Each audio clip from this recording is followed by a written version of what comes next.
Welcome to Scale Like a CEO, the show where we dive into the strategies and challenges of building successful businesses. Today's guest is Chris Dreyer, CEO of Rankings.io. Chris has built a powerhouse digital marketing agency focused on personal injury attorneys, making the Inc. 5000 list for 8 consecutive years. Get ready for an insightful conversation about what it really takes to scale a business in today's competitive landscape. Chris, thanks so much for joining me on Scale Like a CEO. Just to get us started, could you give me a 90-second intro to yourself and your business? Yeah, thanks for having me. So I am the CEO of Rankings.io. We work with personal injury attorneys and help them with their digital marketing. We've been on the Inc. 5000 list for 8 consecutive years. Never had a down year since 2013. That's incredible. Thank you. So what do you see as the biggest problem in your industry and how are you solving it? Biggest problem in my industry is cases, right? The leads. There's an oversaturation of attorneys. There's too many attorneys, right? So the people that have all the leverages are the ones that has all the leverage are the ones that can generate leads. And the cost to acquire a lead, particularly in the personal injury space, continues to rise because of saturation, consolidation. So really it demands expertise. I get frustrated when you hear people like Peter Thiel and all these other individuals. They talk about basically where you need to just focus and niche entirely, but really out of the gate, you need to learn different areas of law, find who you're right for, and then niche. So that was PI for us. And that's how we discovered that we were good in this area. And that's what we leaned into. Great. So what makes you unique in the way that you're helping people?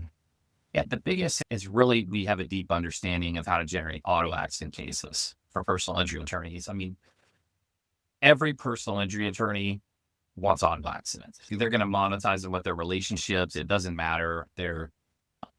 If you go to any state in the United States, they want those types of cases. If you're in a different state, they may want a dog bite. But in certain states, there's the dog bite law, or in different states, it's med mal. And every state, people want auto accidents, but they're really challenging to get. There's a lot of volume to them. There's a lot of competition. So that's what makes this different is we really have honed in on not just the leads component, but the auto accident case component. Nice. Let's talk about the growth of your business. So you said Inc. 5000, past 8 years. That's incredible. As you've been growing and scaling, what are some of the challenges that you've encountered as you transition kind of from team of one to where you are today? Yeah, the biggest thing is continuing to raise my standards, right? And have people that also have high standards. So you hear a lot that you want to hire only A players, but what I've discovered is who you thought was an A player in the past may not be an A player in the future, right? And that's kind of the saying of who got you there won't get you, who got you here won't get you there, that saying, right? It's because your ceiling of understanding, expertise, and talent increases, right? So there's this Dunning-Kruger effect of you think you have these experts, or you're an expert, but maybe in reality you aren't. So that's been one component of the growth over the years. The other big challenge I had was in the $8 to $12 million range. You get in this scenario where you have to hire more middle managers and non-revenue generating employees to help you set up for scale. At least in professional services, I think SaaS, where you can get 400 and 500,000 per head, it's a little bit different. But in professional services, that was the most challenging. I needed more infrastructure to help facilitate the growth. Yeah. It's been my experience that some people are good in smaller companies. Some people are good in ambiguous scaling companies. Some people are good in just big companies. So this point of some people might have been right at 20 people, at 20 employees and a certain revenue number, but at 100, that looks a little bit different. I'm curious about the folks that you have seen navigate that full journey, or I'm assuming that you have some that have navigated the full journey. What kind of made them stand out in how they adapted? That's a great question. Absolutely. Our COO, is started as a technician, as an on-site SEO specialist. And she continued to develop her skill set and made herself indispensable. Dan Kennedy says it's not the employer's job to make employees indispensable. It's their job, right? So a lot of times and experience is one of those words floated around to try to help with that authority perspective from Cialdini's psychological triggers, right? But someone can do the same task for 7 years and never improve. So is experience really a value additive? Not necessarily, right? But then there are those Sonia, that CO Alliance has an EOS certification. It's in the digital bureaus, mastermind, has a coach, reads the books, practice the craft for years and grows. Versus those that just kind of coast, they come in, check out. And the reality is we get in this scenario where sometimes as agency owners, your employees look for these raises at 3 to 5 to 7 or 10%, right? We pay over market averages, just to be clear. But when those compound and you're looking at this employee year 7 and they haven't improved, you start to question, are they worth what I'm paying them now? And that's the reality. That's the thing that people don't talk about. But yeah, it's the employee's responsibility to grow. It's not the employer's. Yeah, that's interesting. I mean, there's definitely the ownership of the individual. It's like to be super cliche, you can lead a horse to water, but you can't make it drink. Yeah, kind of a thing, yeah, and right? we have certification programs, we have training reimbursements, we have things set aside. We have a training Slack channel. We mail out books to our staff, but they don't have to read them, but we have, and it's just, and also, even if they just check the box and do it, did they really consume the information or just recall it and take a test? Yeah. Yeah, they have to step up and grab the ring. The other thing that what you were saying made me think about is the 10,000 hour rule, which has been kind of debunked, right? You can do something for 10,000 hours, but do it poorly or incorrectly. And that just means you're going to continue to do it poorly or incorrectly. And so there's, the concept of deliberate practice, which when we do deliberate practice for 10,000 hours, then absolutely we're going to excel. But that means we are seeking feedback. We're taking on board that feedback. We're shifting and adapting based on what we're learning in the environment. So that's, definite difference there. And it's good to hear that you're providing the resources to your people, but absolutely it's up to them to step up and do something with it. So I'm just peeking into a book called Peak. And I think it's on the being deliberate about improving. So it's really interesting that you reference that deliberate phrasing. Yeah. Yeah. Well, and I can't remember who coined that term of deliberate practice, but it was basically the follow-up to the 10,000 hour rule is no, there's a part of this that's missing, and it's the deliberate practice. Yeah, the other thing that bothers me, clearly Gladwell is a genius, but I don't know. I like the people that practice the craft, I don't know. So I like Gladwell because he creates conversations. I was just listening to, it was like an Audible article about Gladwell, but it was from, a few years ago. And just talking about the controversy of, how he takes research, but then kind of, makes it palatable for the general population, but also distorts it at the same time. But I think it's good to start some conversations. Absolutely. So I'm curious, as you're hiring now and thinking about getting the right people on board, what are some of the things that you commonly are looking for that these are people who are going to help you continue to scale your business from where you're at today? Really good question. Number one, do they align with our values? I used to think that was fluff in the past, but we have 3. We have excellence, execution, and grit. Do they want to be the best? Do they have a history or past of being the best? Are they workhorses? And can they stick with it for long periods of time? That's my values. I'm a super competitive person. So I look for those and I really synergize with those individuals. There's a lot of different ways to discover those values based upon the questions you ask, the things that you can do personality assessments. Like over half of our employee base have high D on a DISC personality assessment, which is driving over half. We have 160 employees. So it's like people that like to move. Now, it comes with the cons too, right? You break a lot of things and have to fix things and we move quick, right? But we stole this from Bezos. I don't know the name of Bezos's hiring committee, but it's essentially the same thing. We have an excellence advocates committee. So before anyone can be hired, and this is even before it gets to me. So my second in command, my president, and I make the final hiring decisions. But before it even goes to us, it goes through an excellence advocates program, which are my A players. These are my A's of MAs because A's identify A's. B's will identify C's or B's. These are my A's. They're like, this is an A. We like this person, but still, that final check goes back to me and Steven to make the final decision. But we have an excellence advocates program. It's the questions you ask. We try to get them to do work before we make the hiring, whether it's subcontract work or some type of task, because with ChatGPT and all of the LLMs, you can fake an interview really well.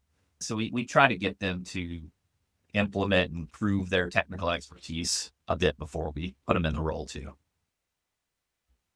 Yeah, that's good. Assessment of practical application is absolutely the best way to assess for skill. And sometimes it's not as accessible for some of those behavioral characteristics that we need to look at. I'm curious, you're looking for those values, which, by the way, I have to make a side comment. Love that you've made the transition of used to think this was BS and now I totally get it.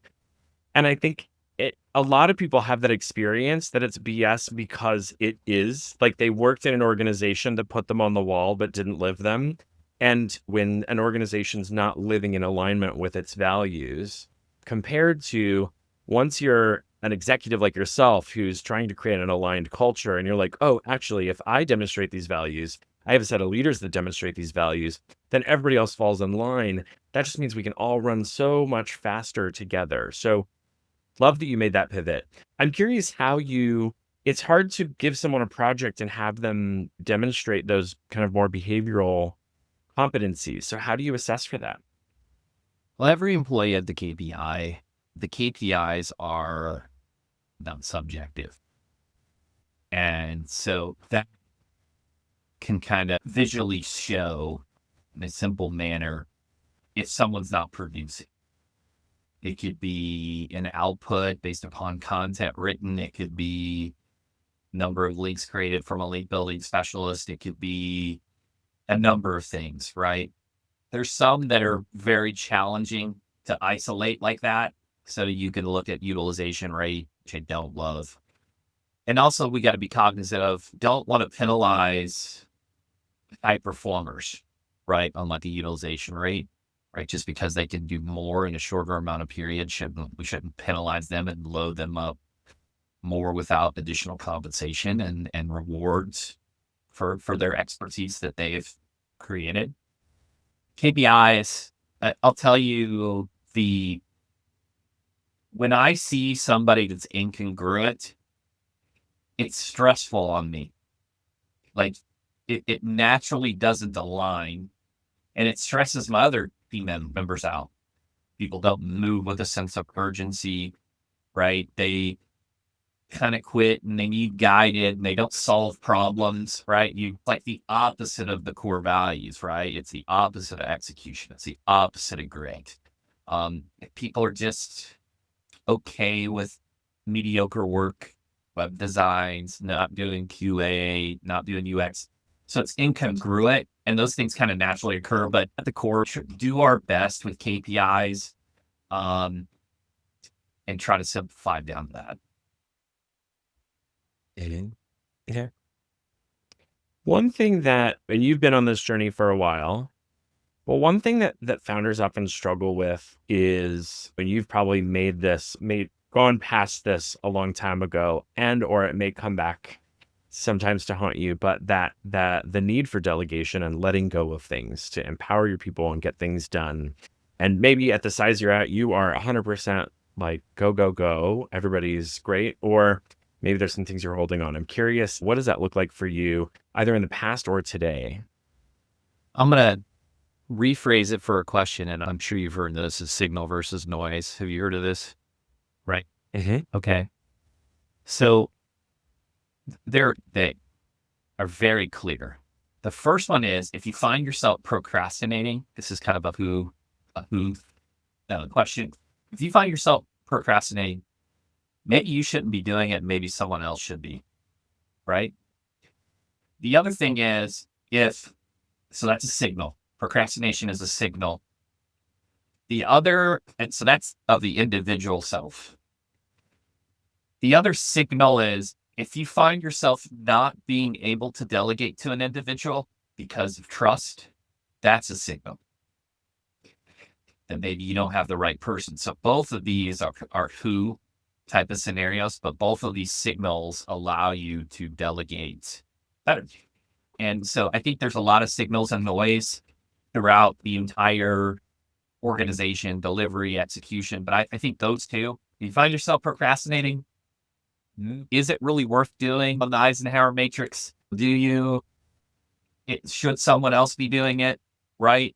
And then the other thing is if you find yourself not being able to delegate, even if you have the processes and training, then maybe you have the wrong person on the receiving end. I like those two things as signals, the procrastination or the lack of trust. I'm curious, what are some examples of noise in that scenario? The first one on the procrastination, maybe it's something that doesn't move. Maybe it isn't a high priority, right? So maybe it doesn't really move the needle. And so that's one. Noise is not fulfilling the mission. And if the individual can't receive a task to fulfill the mission, they're noise. It's just very clear. So I think this is another one of those that plus years in business, I didn't truly appreciate. And I'll give you a simple example of this. This is very nuanced, but it's very specific to me. It's like, okay, we need to establish these goals and outcomes for the future. They need to be very clear. For long-term goals, not short-term goals, because the decisions you make to achieve them, and I know this sounds very simple and vague, but I'll get to my point, change based upon the goal. Okay, so I'll give you an example from my purview.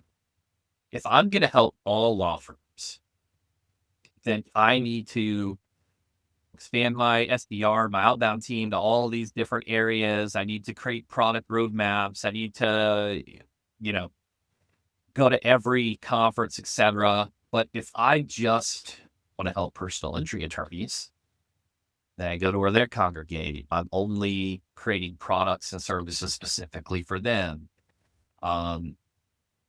Every outcome has different deviations of like little milestones on the way there.